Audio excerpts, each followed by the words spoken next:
cet autre sujet qui cristallise l'actualité. C'est d'ailleurs la dominante de l'actualité en Guinée.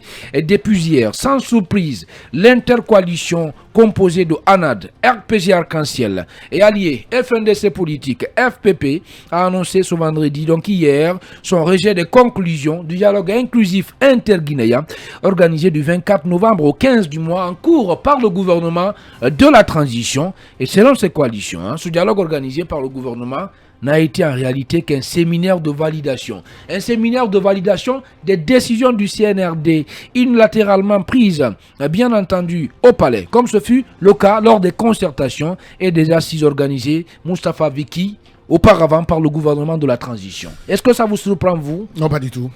Pas du tout. Le trio qui grandit pour devenir le intercoalition. Le quator, j'ai envie de dire à nouveau, même si on change de nom pour appeler ça intercoalition, bonnet blanc, blanc bonnet, c'est la même chose. Je ne suis pas surpris, pas du tout, parce que ils sont dans cette logique depuis un bon moment. Mais Khalil, ce que je déplore ce matin, c'est ces acteurs qui se font appeler acteurs... C'est comme si vous hésitez. Non, vous avez peur de dire quelque chose. Non, je n'ai pas peur de dire quelque chose. Allez, est-ce qu'on peut dire que ce... J'essaye de trouver des mots justes.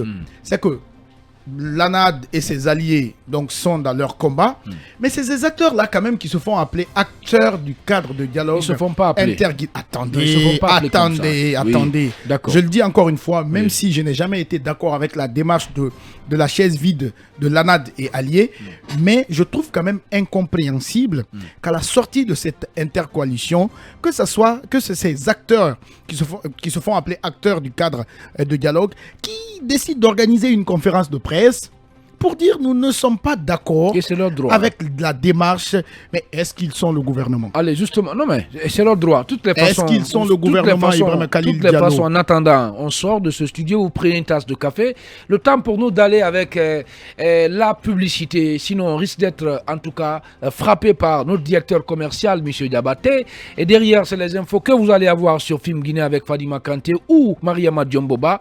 On se retrouve juste après pour poursuivre ce débat. On revient sur l'intercoalition ANAD RPG, FNDC Politique, FPP aussi, qui rejette les conclusions du dialogue avec vous, Moustapha Vicky. Mais justement, est-ce que tout cela ne va pas contribuer à discréditer un peu, à compromettre, à remettre en cause les conclusions issues de ce dialogue politique?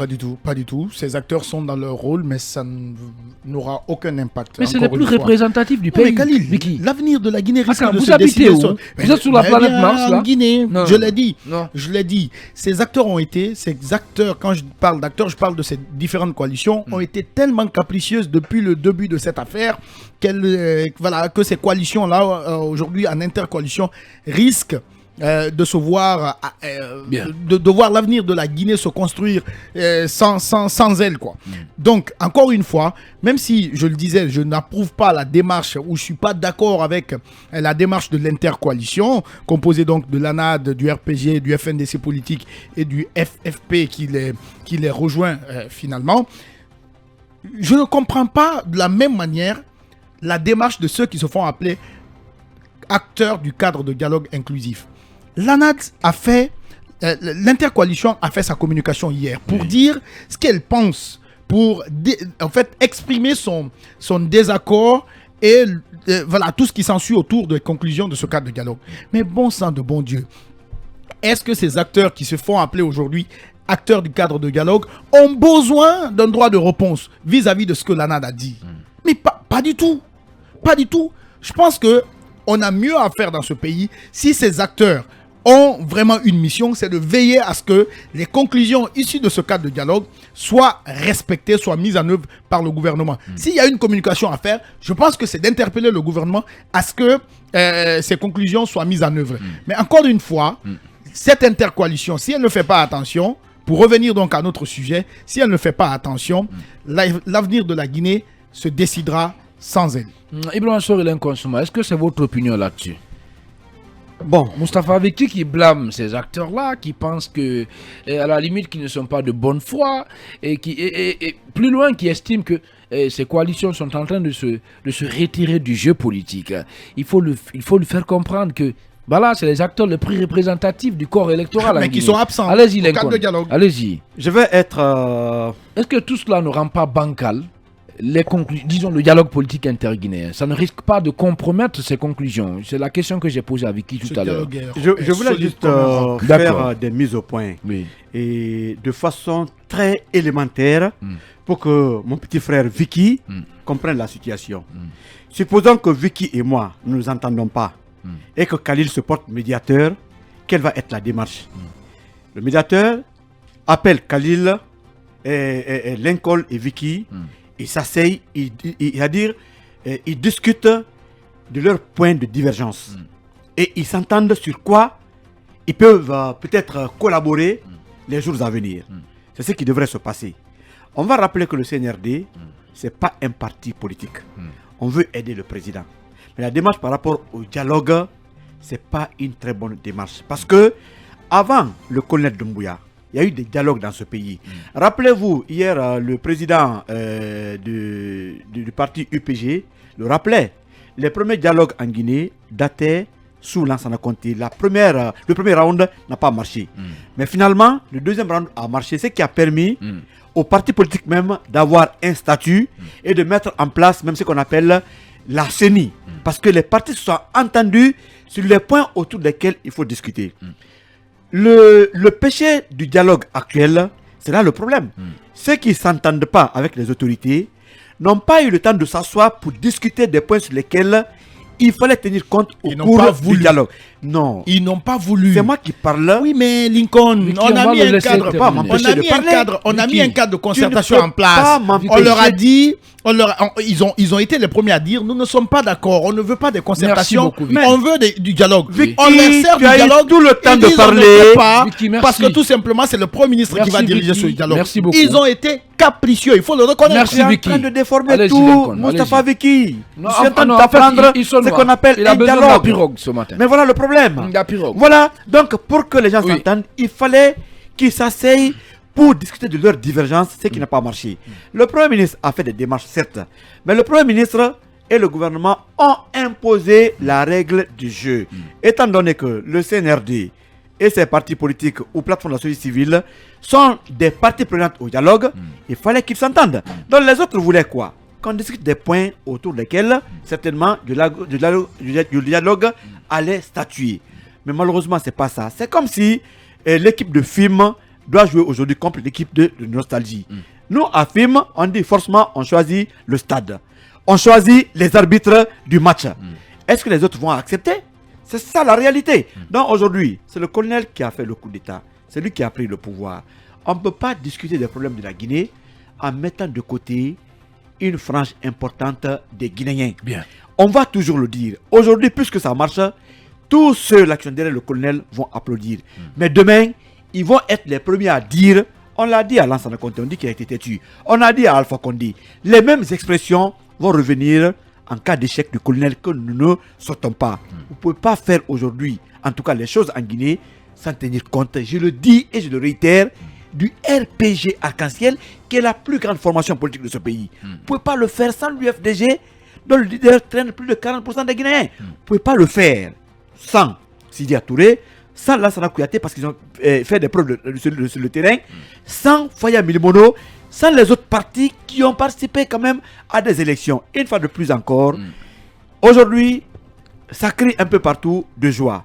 Mais le jour où Lansana Kouyaté y était, pourquoi pas les autres? Merci beaucoup. On ne va pas monopoliser la parole. Vicky, allez, merci Vicky, beaucoup, Lincoln. Ce qui se passe, allez-y. On veut un dialogue inclusif. D'ailleurs, Merci, ce dialogue n'est pas inclusif. Hier, on le rappelait. Bien. Il n'y a que les coalitions qui sont en train de participer. Merci. Et les autres partis politiques. C'est pourquoi j'aime la version de la CEDEAO qui voudrait qu'on ait un dialogue avec la participation de tous les acteurs sociopolitiques sans exclusion. Merci Cela beaucoup. est encore possible et ce n'est pas tard. Ceux qui veulent répliquer à l'opinion, par exemple, du Quatuor, je crois qu'ils sont en train de s'emmêler les pinceaux. S'il y a quelqu'un qui doit réagir aujourd'hui par rapport à la démarche du Quatuor, ça doit être la facilitation ou le gouvernement. Mais les simples participants qui veulent réagir, ça veut dire aujourd'hui déjà qu'ils ont choisi leur camp. Merci beaucoup. Et on comprend que merci. sont ceux-là qui accompagnent, en tout cas les autorités. Mamadou Boye. Alors, nous sommes dans une situation très complexe, très difficile par rapport à ce cadre de dialogue. moi je ne suis pas surpris que ces différentes coalitions, n'est-ce pas, rejettent les conclusions de ce dialogue puisqu'elles n'ont pas pris part à ce dialogue. Pourquoi? Elles avaient des préalables qu'elles ont posés, notamment les poursuites judiciaires qui planent sur la tête de leur leader. On peut comprendre cela, puisque vous prenez Cellou Dalein Diallo aujourd'hui, Sidia entre guillemets et d'autres, ils ont des problèmes, en tout cas avec la junte militaire, notamment sur en tout cas une dynamique judiciaire dans le pays. Mais ce qu'il faut quand même noter, c'est que quand vous prenez le cadre de dialogue en soi, c'est que ces coalitions politiques estiment que le CNRD, la junte militaire au pouvoir, qui est partie prenante, a imposé des règles dès au départ. A imposé des règles qui, n'est-ce pas, ne favorisent pas le consensus, des règles qui ne favorisent pas de telle sorte que toutes les parties prenantes se retrouvent autour de la table. On peut comprendre que ces poursuites judiciaires plombent aujourd'hui même la dynamique de la transition, parce que vous prenez un Cellou Dalein en hors du pays parce qu'il y a l'affaire Air Guinée qui plane sur sa tête. Vous prenez Sidia Touré dont la maison a été détruite, dont il a été délogé de sa maison. Voilà, l'affaire est pendante devant la justice. Ces coalitions politiques estiment que tout ceci doit être réglé, mais c'est des questions quand même d'ordre judiciaire qui relèvent de la justice. C'est assez compliqué de trancher là-dessus. Mais pour revenir sur le cadre de dialogue, l'un qu'on le rappelait tout à l'heure, c'est que la CEDEAO invite la junte militaire à ce que ce cadre de dialogue soit inclusif. Donc ça veut dire que dans la tête des dirigeants de la CEDEAO, c'est comme si ce cadre de dialogue n'est pas inclusif. Parce que vous prenez un parti comme le RPG Arc-en-Ciel, l'UFDG et tant d'autres, c'est quand même des partis qui représentent pratiquement 80% de l'électorat guinéen. Est-ce qu'on peut continuer de dérouler un cadre de dialogue sans la participation de ces partis politiques, de ces coalitions politiques? Cela pose un grand problème qui nécessite d'être résolu. De l'autre côté, vous avez vu, au-delà de la CEDEAO, récemment, il y a quelques jours, je pense, les États-Unis aussi ont félicité la tenue de ce cadre de dialogue. Mais de l'autre côté, les États-Unis ont dit clairement que il faut que ce cadre, en tout cas, ils appellent à ce que ce cadre de dialogue soit inclusif. Mais ils ont dit qu'il faut poursuivre. C'est ce que je dis. Donc ça veut dire que l'inclusivité de ce cadre de dialogue, entre guillemets, pose problème. Puisque tout simplement... À qui la faute? À qui la faute? Justement, au leader qui refuse de tenir. Aux parties prenantes, cette faute revient entre guillemets aux parties prenantes. Mais aujourd'hui, il faut trouver le juste mesure. Je pense que tout est parti, en tout cas, je vois ce cadre de dialogue reprendre. Reprendre dans la mesure où, si ces différentes coalitions politiques sont en dehors du ring, ça veut dire jusqu'à présent, on n'est pas sorti de l'auberge. Voilà. De l'autre côté, quand vous prenez quand même les conclusions de ce cadre de dialogue, de surcroît qui n'ont pas, en tout cas, qui n'a pas reçu l'assentiment de ces coalitions politiques, il y a quand même des recommandations qu'il faut tenir en compte. Quand on dit que les poursuites judiciaires contre ceux qui sont aujourd'hui en prison ou ceux qui sont en dehors du pays doivent être réglées, c'est quand même un début de décrispation de la situation sur le terrain. Mais autant on va continuer à naviguer entre ce Tohibohi, le CNRD qui presse les pas, de l'autre côté les coalitions politiques, surtout les plus représentatives de l'électorat guinéen qui ne se retrouvent pas dans ce cadre de dialogue. Bien. Je pense que le problème, il est très très loin d'être résolu. La CEDEAO appelle de tout servir à ce que ce cadre reprenne. Mais moi, je vivement à ce que ce cadre reprenne et que les grandes coalitions politiques... Merci beaucoup, Mamadou. Khalil, un mot sur les résolutions, si vous permettez. S'il vous plaît. Un mot sur les résolutions. Oui, si vous permettez. Est-ce que vous voyez cette possibilité-là? C'est pas exclu. Que le cadre, disons que le dialogue reprenne, hein, et cette fois-ci en associant tous les autres acteurs politiques, entre guillemets, qui sont exclus. Non, je ne parle pas de reprendre, que le cadre soit repris, mais je parle de la poursuite, puisque ça a commencé. Il faut poursuivre avec l'inclusivité. C'est ça l'essentiel. Mais moi, je vais plutôt un peu m'attarder sur les résolutions. Rapidement, une minute. Rapidement. Et j'ai comme impression que ceux qui n'ont pas participé au dialogue ont raison. Rappelez-vous à un moment donné que les autorités ont demandé une trêve par rapport au mouvement politique. Mais le cadre de dialogue, parmi les recommandations, les acteurs ont tenu compte de ça. Ils demandent à ce que pendant les 24 mois, qu'il n'y ait pas manifestation. Donc, ils ont soutenu l'idée du CNRD. La composition du cadre de dialogue. Les personnes de ressources qui ont été quand même choisies. Qui a choisi ces personnes de ressources? Les membres du CNRD, la société civile. C'est le gouvernement qui a fait le choix. Donc, on a créé une majorité. Même si les autres venaient, ça veut dire que la majorité était déjà créée. Mais ce qui fait peur, il faut parcourir les résolutions. J'ai comme impression qu'il y a des pièges dans les résolutions. On va dire au colonel, on a fait la transition pour une Guinée apaisée de demain. Il ne faut pas qu'il y ait la transition pour écarter les gens. Quand on dit par exemple, Khalil, que pour être candidat, il faut résider en Guinée pendant 5 ans, on est en train d'exclure d'autres Guinéens. Ça reste On est Guinéens. une proposition. Écoute, C'est la loi qui doit Vicky, tabler sur ces c'est moi qui questions-là. parle, tu n'as pas tenu Mais compte de c'est- ça. Laisse-moi parler. D'accord. Quand on dit que pour être candidat à ces élections, il faut résider en Guinée pendant 5 ans, c'est un précédent dangereux. Bien. Le Guinéen, même s'il est aux États-Unis, c'est un Guinéen. Il y a des Guinéens qui ont quitté ici il y a 3 mois, 4 mois, 5 mois, 6 mois. Est-ce qu'on fait allusion au cas de Selou et de Sidia qui ne sont pas là? C'est aussi une question à poser. Bien. Nulle part, il n'est écrit que les nouvelles autorités ne seront pas candidates aux nouvelles élections. Donc aujourd'hui, il faut mûrir. Il ne faut pas que cette transition soit un problème pour ce pays. Il ne faut pas trouver un argument pour écarter les potentiels candidats, puisqu'on veut que la transition soit la dernière fois en Je Guinée. pense que Donc les membres pour du ça, CND ne doivent pas se présenter. Ça, La charte est mais claire bon, on là-dessus. verra. oui, On mais verra. il faut aussi le dire et le mentionner. On ne peut pas exclure des Guinéens Bien. parce qu'ils ne sont pas en train de vivre en Guinée. On est Guinéens, on l'est et on le restera. Le vieux barbu, Ibrahima Sori Consouma, rapidement. Vicky. Nul n'est exclu dans cette affaire. Encore une fois, c'est un cadre de dialogue permanent. Mais si ces acteurs ne viennent pas autour de la table, ils n'auront leurs yeux que pour pleurer. Ce cadre de dialogue, les gens sont en train de s'attarder sur les conclusions Merci. qui, pour le moment, restent des propositions. Merci. Des questions comme qui doit être candidat, qui ne doit pas être candidat. Merci. C'est la constitution et la loi guinéenne qui doit déterminer ces questions. Merci beaucoup Moustapha Vicky. Rapidement pour clore Khalil Camara. Et finalement, on voit les partis politiques, les coalitions, et surtout se réorganiser face au CNRD. Je vais Parce que ça, c'est pas une menace. Je vais commencer En fin de compte. par le dernier point abordé par Vicky. En 2 minutes. C'est vrai, la question, elle est traitée par la charte de la transition. Donc je pense que cette question ne se pose pas. La charte de la transition est la norme supérieure de notre pays pour le moment.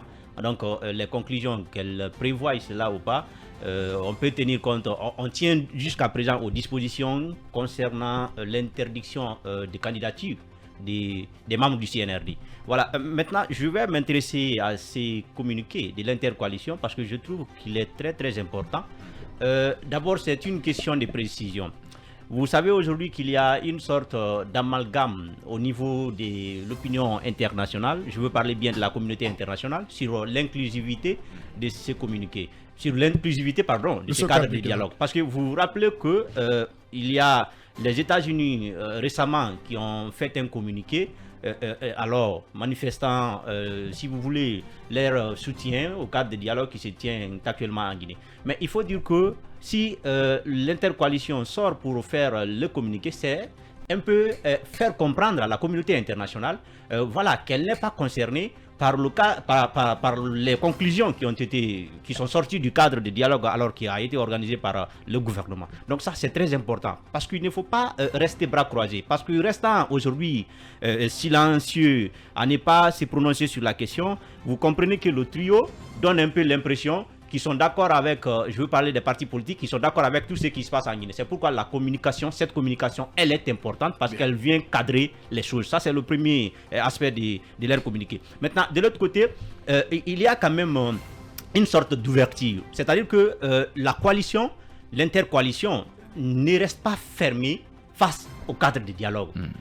Elle l'a mentionné dans le communiqué. C'est-à-dire qu'elle est prête à aller au cadre de dialogue si réellement les exigences même de la CEDEAO sont prises en compte. C'est-à-dire elles-mêmes, elles ne viennent pas forcément pour imposer, si vous voulez, son déshydratat, mais elle tient compte des exigences de la CEDEAO. Et ces exigences-là, tout le monde quand même les connaît. C'est-à-dire, quand on parle de dialogue, j'ai aimé la dernière fois la sortie d'Aboubacar Souma et du côté de Dakar qui a fait une très belle analyse. Quand on parle de dialogue, c'est une rencontre pour discuter sur une question. C'est-à-dire qu'aucune partie ne vient avec son dictat, son déshydratat pour dire voilà, je vous impose cela et c'est sur ça que vous devez vous prononcer. Alors que le cas de dialogue là, à tous les, vous comprenez réellement que le CNRD est venu avec des plans déjà qui étaient bien préparés. Donc ces plans-là ont été imposés aux partis politiques qui ont pris part, malheureusement qui n'ont même pas de poids estimatif. Donc aujourd'hui, ils ont, et si vous voulez entériner tout cela, ils ont approuvé tout cela. Maintenant, comment vous voulez que ces cas de dialogue-là, les conclusions qui sont sorties là, soient prises en compte? On a parlé de l'âge, on a parlé de tout cela. Donc c'est important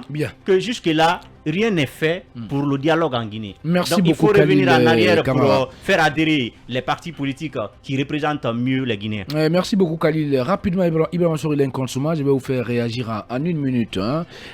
Chrono, quand même, à cette sortie de Bahouri qui vient tout juste de nous, de nous parvenir via son compte Twitter. Il a dit ceci. J'ai lu la déclaration de l'intercoalition ANAD, FNDC politique, RPG Arc-en-Ciel et FPP relative au dialogue politique interguinéen. Celle-ci est truffée de contre-vérités et elle reflète un aveuglement politique déconcertant pour des partis ayant eu l'expérience du pouvoir. Elle feint d'ignorer que la base du dialogue s'appuie sur les accords entre la CEDEAO et les autorités guinéennes. Ces accords ont été justement validés par la conférence des chefs d'État le 4 décembre. Et par conséquent, c'est une contre-vérité de dire le contraire. Ces partis avaient déjà refusé de participer à l'organisation des assises nationales pour enclencher un profond processus pour la réconciliation et la cohésion nationale en Guinée. Faire croire que le comité national des assises n'a été qu'un faire-valoir du CNRD est archi faux. C'est Bahouri qui le dit. Bon, quand c'est Rapidement, Bahouri une qui le dit, c'est pas étonnant. Je crois que je respecte son opinion et ça ne m'étonne pas que Bahouri réagisse ainsi quand il s'agit de l'autre camp. Donc le reste, moi j'ai pas assez de commentaires parce Bien. que j'ai ma lecture sur la situation. Bahouri c'est un politique, donc il a aussi ses raisons d'agir ainsi. Mais moi jusqu'à preuve du contraire, je dis et je maintiens que ce cadre pourrait être mieux s'il y a quand même Merci. la volonté. Ce qui est demandé Bien. n'est pas de la mer à boire. Allez, merci beaucoup Ibrahim Sori Linkonsuma. Place à présent à notre dossier d'enquête.